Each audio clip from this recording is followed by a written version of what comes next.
आज हम लोग पढ़ेंगे क्लास 7 के 15 चैप्टर लाइट का पढ़ेंगे। तो आज light, you might have seen a beam of sunlight when it enters a room through a narrow opening or a hole.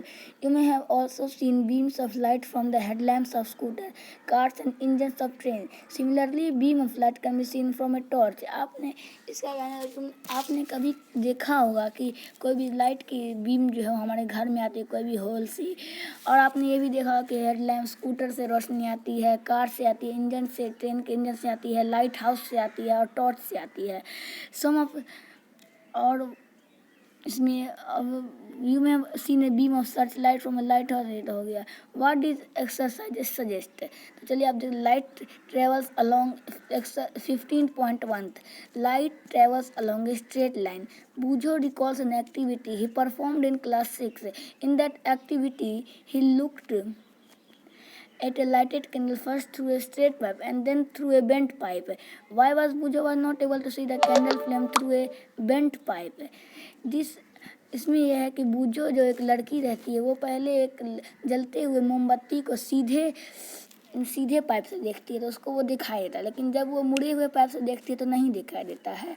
और ये this activity shows that light travels along straight line. और ये जो activity है ये हमको ये बताती है कि लाइट जो वो सीधी रेखा में चलता है। How can we change the path of light? कैसे हम लोग लाइट के रास्ते को चेंज कर सकते हैं? Do you know what happen when light fall on a polished और शाइनी सरफेस? क्या तुमको पता है क्या होता है जब लाइट पड़ता है कोई पॉलिश यानी कि चमकीला एकदम शाइनी चमकदार चीज़ पर? 15.2 Reflection of light. One way to change the direction of light is to let it fall on a shiny surface. एक तरीका है जिससे लाइट का हम लोग डायरेक्शन को चेंज कर सकते हैं, वो है कि लाइट को एक शाइनी सरफेस पे पड़ाइए। For example, a shining stainless steel plate और a shining steel spoon can change direction light. Example के लिए एक चमकदार स्टेनलेस स्टील का प्लेट और एक चमकदार स्टेनलेस स्टील का चम्मच जो है वो लाइट के डायरेक्शन को चेंज कर देता है। The surface of water can also act like a mirror and change the path of light. और जो पानी का जो सतह होता है वो भी एक मिरर की तरह एक्ट कर सकता है और लाइट के पथ को वो चेंज कर सकता है। Have you ever seen the reflection of trees और building in water?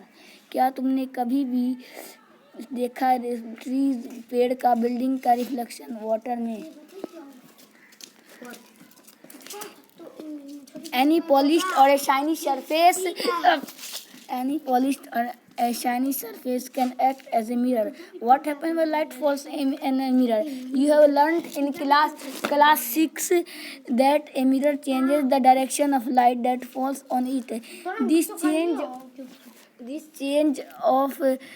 change of direction by mirror is called reflection of light. जो कि कोई भी लाइट का रे जब मिरर पे पड़ती है उसके रास्ते को बदल देती है, डायरेक्शन को चेंज कर देती है, उसको हम लोग रिफ्लेक्शन ऑफ लाइट का रिफ्लेक्शन कहते हैं। Can you recall the activity in which you got the light of a torch reflected from a mirror? क्या तुम एक एक्टिविटी कर सकते हो इसमें तुम एक टॉर्च के लाइट को मिरर पे पड़ा कर रिफ्लेक्ट कर सकते हैं? तो चलिए इसका एक एक्टिविटी परफॉर्म करते हैं। एक्टिविटी 15.1। इसके लिए आपको एक चाहिए torch, cover it's glass with chart और इसके ग्लास को चार्ट पेपर से ढक दीजिए। हैज़ 3 नैरो स्लिट्स और इसमें 3 नैरो स्लिट्स हैं जिसका फिगर 15.5 में दिया हुआ। 15.5 कहाँ गया? 15.4 इसमें देखिए यहाँ पे जो है इसमें इसको बांध दिया, इसमें थोड़ा सा जगह दे दिया लाइट का करने का, किससे?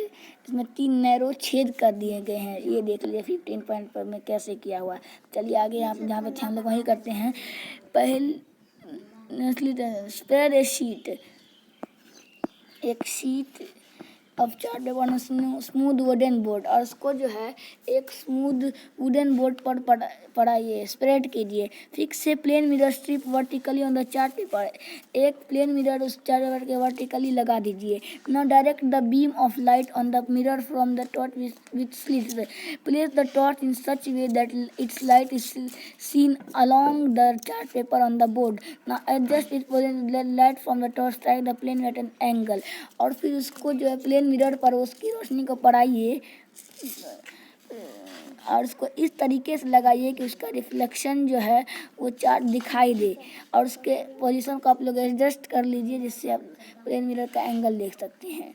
Does the mirror change the direction of light that falls on it, क्या मिरर जो है जो भी लाइट उस पर पड़ती है उसका डायरेक्शन को चेंज करता है उसमें पड़ती है ना। Move the torch slightly to either side, उसको फिर आइदर साइड में मूव कीजिए। Do you found any change in the direction of reflected light, क्या आप रिफ्लेक्टेड लाइट में थोड़ी सी कोई भी चेंज देख सकते हैं उसके डायरेक्शन में। Look into the mirror along the direction of the reflected light. Do you see the slits in the mirror? This is image of slit. उसमें जब स्लिट देखा उसको इमेज ऑफ स्लिट्स कहा जाता है। This activity shows how light get reflected from. इस activity से हमको पता चलता है कि कैसे लाइट रिफ्लेक्ट होती है एक प्लेन मिरर से। Let us play around with the images from the mirror and know a little more about them. चलिए इसके आगे और पढ़ते हैं, इसको और जानते हैं क्या है। Activity 15.2 caution handle the lighted candle. इसमें यह है कि जब अब ये एक्सपेरिमेंट जो है वो मोमबत्ती से होने वाला है, जलते हुए, इसके लिए इसको सावधानी से आप इसको करें और उसको सही से पकड़ें। Place lighted candle in front of a plane mirror, try to see the flame of the candle in the mirror. एक लाइटेड जलती हुई मोमबत्ती को एक प्लेन मिरर के सामने रखिए और कोशिश करिए लाइटेड जो मोमबत्ती जल रही है उसके आग को देखने का। It appear as if similar candle plate भी, इसके देखने से लगता है कि एक और मोमबत्ती उसके पीछे रखी हुई है, मिरर के पीछे। The candle appear behind the image of the candle, जो कि लगता है कि शीशे के पीछे बनी है वो उस कैंडल का इमेज होगा, जो कि देखने से लगा कि उसके पीछे। द कैंडल इज, और जो कैंडल वो एक ऑब्जेक्ट है। न move the candle to different position from the image in each case, और जो है कैंडल को अलग अलग दिशा बदलिए, लेकिन आपको इमेज जो है वो देखिए फिर उसमें कैसा बनता है। ये हमारे इस पार्ट का लास्ट चैप्टर है, बाकी के पार्ट जो है वो कल आ जाएंगे। Each case was the image upright in each case, क्या जो है वो इमेज जो था वो उल्टा तो कभी कि did the flame appear top of the candle is object such an image called erect, और उसका जो है उल्टा लगा तो देखने में इस इमेज को हम लोग इरेक्ट कहेंगे। Did the flame appear on the top of the candle as the object, जैसा था वो इमेज वैसा ही लग रहा था वो, तो इसको हम लोग इरेक्ट करेंगे। पीछे से गलती हो गई थी इसलिए वही सुधार। An image from the plane mirror is erect and from the same size object, और एक इमेज जो फॉर्म होती है प्लेन मिरर से वो इरेक्ट और same size of the object, मतलब कि सीधी होते जैसा उसका साइज है उतना ही बड़ा वो होता है। Now place a vertical screen behind the mirror, try to obtain the image of the candle on this screen, can you get the image of the screen.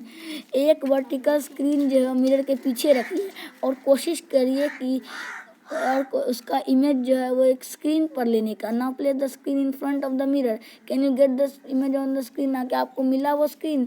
You have will find the image of the candle can not be obtain screen either का, मतलब कि आपने देखा कि आपको कोई भी case में उसका जो है उसका इमेज स्क्रीन पर नहीं मिला। What about the distance of the image from mirror, क्या डिस्टेंस होगा इमेज का एक मिरर से। आज चलिए एक एक्टिविटी परफॉर्म करते हैं इसके लिए। Activity 15.3 take a chess board, if a chess board is not available drawn in chart paper 64 8x8 square of equal size. एक चेस बोर्ड आप ले लीजिए, अगर आपके पास एक चेस बोर्ड नहीं है तो आप एक चार्ट पेपर ले लीजिए 64 स्क्वायर 8x8 इक्वल साइज का होना चाहिए। Draw a thick line in the middle of the paper, और पेपर के बीचों बीच में एक मोटी सी लाइन खींचिए। Fix a plane mirror vertically on this line, और एक प्लेन मिरर के वर्टिकली में रख दीजिए। Place any small object such as pencil sharpener, एक कोई भी छोटी सी चीज़ जैसे कि एक pencil sharpener, at the boundary of the third square counting from the mirror, उस at the boundary of the third square counting, मतलब कि बाउंड्री थर्ड स्क्वायर के बाउंड्री पर रखिए counting from the mirror, mirror से काउंट करके। Note the position of the image, उसके image के पोजीशन को नोट कर लीजिए। Now shift the object to the boundary of the fourth square, उसको फिर जो इमेज को फिर फोर्थ स्क्वायर के बाउंड्री पर ले जाइए। Did you find any relation between the distance of the image from end of the image in front of it, क्या तुमको एक रिलेशन मिलता है distance of the image from the mirror, mirror से इमेज की दूरी में, और दैट ऑफ द ऑब्जेक्ट और उसमें ऑब्जेक्ट जो उसके सामने में रखा हुआ है। You will find the image at the same distance behind the mirror as the object in front. इसमें आपने देखा होगा कि इमेज जो है वो सेम डिस्टेंस मतलब कि बराबर दूरी है behind the mirror as the object front of it, मतलब कि जितना ऑब्जेक्ट उसके सामने में है उतना ही दूरी उसके बिहाइंड द मिरर में। Now verify this by placing the object anywhere on the chart. इसको वेरीफाई करने के लिए ऑब्जेक्ट को चार्ट पेपर किधर भी रख सकते हैं। पहेली made a note in her notebook in a plain mirror that is formed behind the mirror. It is erect of the same side and the same distance from the mirror. इसमें हम लोग को इसमें है ये, इसको नोट कर लीजिएगा कि एक एक प्लेन मिरर में जो इमेज बनती है वो बिहाइंड पीछे बनती है, इरेक्ट होती है, सेम साइज और सेम डिस्टेंस की होती है, और ये ऑब्जेक्ट और जितना वो उसका ऑब्जेक्ट उसके सामने में रहता है। तो आज हमारे पहला पार्ट खत्म हो गया है। अब इसका कल पार्ट 2 आएगा, तब तक के लिए चैनल को सब्सक्राइब कर दीजिएगा और अगर ऐसे ही वीडियो के लिए बेल आइकन दबा दीजिएगा।